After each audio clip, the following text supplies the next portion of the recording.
Are you working? Test this. Welcome back, ladies and gentlemen, to the World's Game podcast. I am your host here, Carlos. Welcome back. We took a little bit of a break, as you can see from our posting history. We haven't posted in a while. However, 3 of the 5 top leagues started this past weekend, and let's just go over some of the results that I found the most interesting. Starting off with the Premier League. To start off our Premier League, we had our previous 24-25 champions versus a team that overperformed the 24-25 season in Bournemouth, but were ripped apart during this transfer window. From Dean Huijsen going to Madrid, Zabriani going to PSG, and Milos Kerkez, being on the other team and putting in 2-footed challenges. Game is so back, by the way. However, we're not here to talk about those challenges. We're here to talk about the match and the goal scorers. And to start off on the list, Hugo Ekitike brought into Liverpool with so much weight and expectations, and he's delivered not once but twice already this season. Getting a lucky bounce today, but then being there to slot in the finish and just beating the keeper. Incredible finish.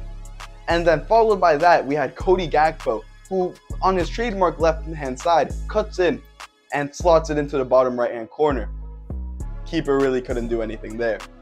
And Liverpool weren't going to go down without a fight today.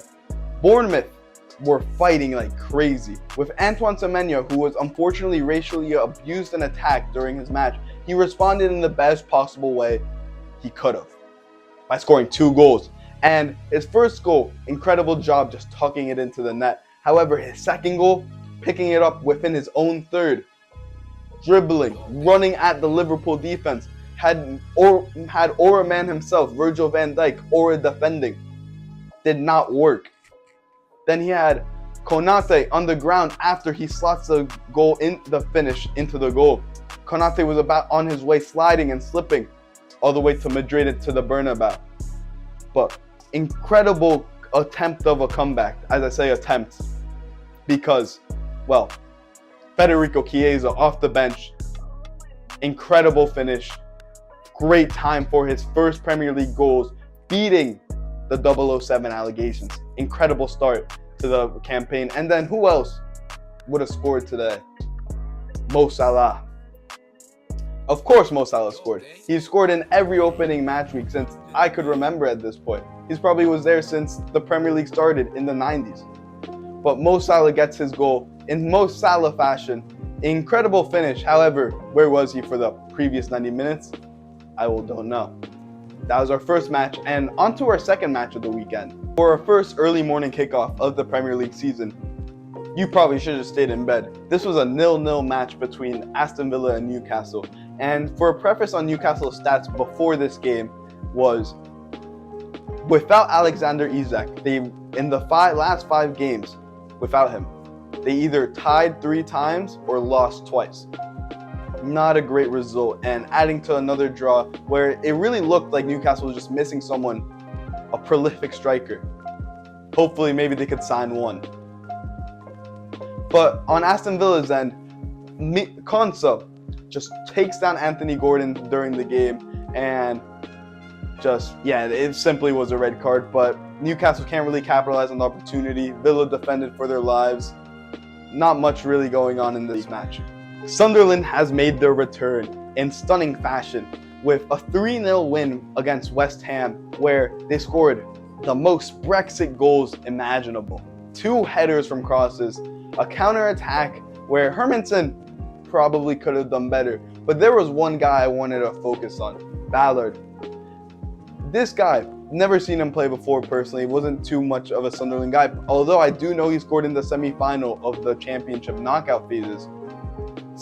Amazing performance defensively, solid at the back, and great header at the front. And to the 3 guys out there in the world who captained him on FPL, why did you do that? Why? What did you know? And if you know anything else, please let me know. I need some help on my fantasy team. However, I won on the weekend, so pretty solid. I know. I'll put a picture of my team here. Please give me recommendations on who I should pick up. But we're here to talk footy, and West Ham did not look great. They looked pretty poor defensively. Sunderland also looked very strong, just overall a very aggressive team, and a team that was able to defend as a team and as a unit. And I'm very excited for how they will line up next week against Burnley, where if they could get back-to-back wins and start this momentum early, we're in for a good season. Now, switching it up to Burnley versus Tottenham. Tottenham absolutely showed Burnley class today, and the differences between the Championship and the Premier League. Burnley's going back down, realistically. You heard it here first, but sorry, Burnley fans, you guys are done. But nevertheless, let's focus on Tottenham Hotspur and how Richarlison was able to turn into R9. Yeah, he scored those 2 goals. I know, the first volley into the bottom left corner, beautiful, but then the second bicycle kick. Yeah, it's a World Cup year, he's going crazy, and he wants to be that number 9 for Brazil. But incredible stuff from him. Makes for some interesting conversations for Thomas Frank between Richarlison and Dominic Solanke. But Richarlison should be the starter on the form he is on right now. And then switching it up over to a few African beauties over here with Mohamed Kudus, the Ghanaian star, with 2 incredible crosses into the box to get 2 goals. And feel, just from watching the match, how confident he feels in a Tottenham jersey. I really hope they have a stool ready for him to hit his signature celebration next time out in Tottenham Hotspur Stadium. And then Papa Mate Sarr, what a player he is, showing class and energy and passion and just running the entirety of the field. I don't think I saw him not running once. Incredible, showing the class from the UEFA Super Cup and bringing it over to the Premier League. Thomas Frank really has done something with his Tottenham team, and I believe that they're going to be a much more exciting team with the fixtures to come. But they're playing someone soon, and they actually are the next match we're talking about, and that's going to be Manchester City versus Wolves. Well, as you can see from the scoreline, well, Man City blew them out of the water. And scoring the first goal in Holland fashion, opening up his account in the Premier League. He gets a shot 3 yards away from the net, but slots it in. Don't question it. He gets in those positions. But great ball across the bottom from Rico Lewis. And just overall, incredible performance across the line from Man City. But I wanted to focus on the man who scored the second goal, Reinders, who one of my friends said was the signing of the season, and personally, I fully blew him off on that statement. I did not expect it to be him, but with the way he played and fit into the system on his first game, getting a goal and assist, he might just be setting himself up for that. And not only an assist, but also creating that first goal with a cheeky little chip pass to Rico Lewis. And then the third goal was Holland again, with just an amazing finish outside the box, little bit there, and just putting it bottom left. And then the fourth goal, which in my opinion the best goal of this game, one of the best goals of the weekend. Ryan Cherky off the bench picks it up outside the box, does a little scissor, and just does the thing.